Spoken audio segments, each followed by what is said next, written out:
Welcome back to YouTube channel. ನಾನು ಏನು topic ಮಾತಾಡ್ತಾ ಇದ್ದೀನಿ ಅಂತಂದರೆ, ಇವತ್ತು ಇನ್ಸ್ಟಾಗ್ರಾಮಲ್ಲಿ ನಾನು ಮೊನ್ನೆ ಏನು ಮಾಡಿದ್ದೆ, ಒಂದು ಸ್ಟೋರಿ ಅಪ್ಲೋಡ್ ಮಾಡಿದ್ದೆ.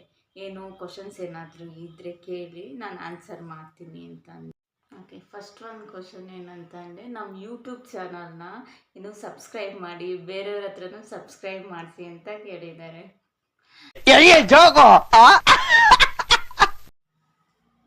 ಓಕೆ, ಡನ್, ಮಾಡೋಣ. ಇನ್ನೊಂದು ಕ್ವಶನ್ ಏನಪ್ಪ ಅಂತಂದರೆ, ಯಾವಾಗ ನನ್ನ ಜೊತೆ ಇಂಟರ್ಯಾಕ್ಟ್ ಮಾಡ್ತೀಯ ಇಂಗ್ಲೀಷಲ್ಲಿ ಅಂತ ಒಬ್ಬರು ಕೇಳಿದ್ದಾರೆ. ಸೊ ಅವ್ರು ಬೇರೆ ಯಾರೂ ಅಲ್ಲ, ನನ್ನ ಕಾಲೇಜ್ ಮೇಟ್ ಫ್ರೆಂಡು. ಯಾಕೆ ಕೇಳಿದ್ದಾರೆ? ಬಿಕಾಸ್ ನಾನು ರೀಸೆಂಟ್ಲಿ ನಾನು ಸ್ಪೋಕನ್ ಕ್ಲಾಸ್ಗೆ ಜಾಯ್ನ್ ಆಗಿದ್ದೆ.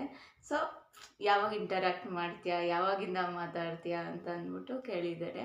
ಅದಕ್ಕೆ ನನ್ನ ಉತ್ತರ ಬಂದ್ಬಿಟ್ಟು no comments, no comments. Okay, next question ಏನಂತಂದರೆ, ನೀವು ಚೆನ್ನಾಗಿ ಕಾಣಿಸ್ತಿರಲ್ಲ, ನಿಮ್ಮ ಬ್ಯೂಟಿ ಸೀಕ್ರೆಟ್ ಏನು ಅಂತ ಒಬ್ಬರು ಕೇಳಿದ್ದಾರೆ.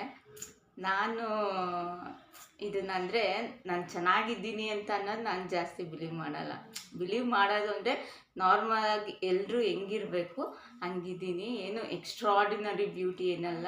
ಅದಕ್ಕೇನು ನಾನು ಟಿಪ್ಸು ಅದು ಇದು ಏನು ನಾನು ಫಾಲೋ ಮಾಡಲ್ಲ. ಒಂದು ಯೋಗ ಮಾಡಲ್ಲ, ಮೆಡಿಟೇಷನ್ ಮಾಡಲ್ಲ, ಇನ್ನು ಫುಡ್ಡಲ್ಲಿ ಆಗಿರ್ಬೋದು ಕಂಟ್ರೋಲ್ ಪ್ರತಿಯೊಂದು ಏನೂ ಮಾಡಲ್ಲ.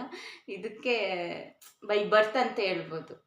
ಓಕೆ, ನೆಕ್ಸ್ಟ್ ಕ್ವಶನ್ ಏನಿದೆ ಅಂತ ಅಂದರೆ, ನಿಮ್ಮ ಏಜ್ ಎಷ್ಟು ಅಂತ ಇದೆ. ನನ್ನ ಏಜ್ ಬಂದುಬಿಟ್ಟು 25. ಓಕೆ, ಅಂದರೆ ನನಗೊಂದು ಪುಟ್ಟ ಪಾಪು ಇದೆ, 1 ಇಯರ್ ಬೇಬಿ ಇದೆ. ನನಗೆ 25 ಇಯರ್ಸ್, 20 ಇಯರ್ಸ್ಗೆಲ್ಲ ನನಗೆ ಮದುವೆ ಆಯಿತು. ಸೊ ಅಲ್ಲಿಂದ ಒಂದು 2 ಇಯರ್ಸ್ ಆದಮೇಲೆ ನನಗೆ ಬೇಬಿ ಆಯಿತು. ಅದಾದಮೇಲೆ ಇವಾಗ 4 ಇಯರ್ಸ್ ಆಗಿದೆ ಮದುವೆ ಆಗಿ, 25 ಇಯರ್ಸ್ ನನಗೆ. ಓಕೆ, ನೆಕ್ಸ್ಟ್ ಕ್ವಶನ್ ಏನಿದೆ ಅಂತ ಅಂದರೆ, ನೀವೆಲ್ಲಿರೋದು ಅಂತ ಇದೆ. ನಾನಿರೋದು ಬಂದುಬಿಟ್ಟು ಬ್ಯಾಂಗ್ಳೂರಲ್ಲಿ. ಓಕೆ, ನೆಕ್ಸ್ಟ್ ಕ್ವಶನ್ಸ್ ಬಂದುಬಿಟ್ಟು, ನೀವು ಮಾರ್ನಿಂಗ್ ಎಷ್ಟು ಗಂಟೆಗೆ ಎದ್ದೇಳ್ತೀರಾ?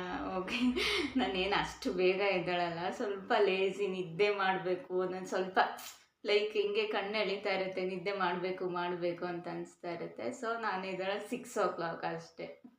ಓಕೆ, ಇನ್ನು ಕೆಲವೊಂದು ಕ್ವಶನ್ಸ್ ಏನಿದೆ, ಚೆನ್ನಾಗಿದ್ದೀರಾ, ಏನು ಸಮಾಚಾರ, ಲೈಕ್ ಆ ಥರ ಎಲ್ಲ ಬಂದಿದೆ.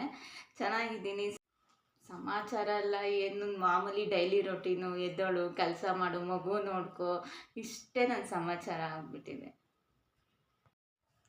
ಓಕೆ, ಇನ್ನೂ ತುಂಬ ಕ್ವಶನ್ಸ್ ಕೇಳಿದ್ದಾರೆ. ನೆಕ್ಸ್ಟ್ ವಿಡಿಯೋದಲ್ಲಿ ಅದು ಅಪ್ಲೋಡ್ ಮಾಡ್ತೀನಿ.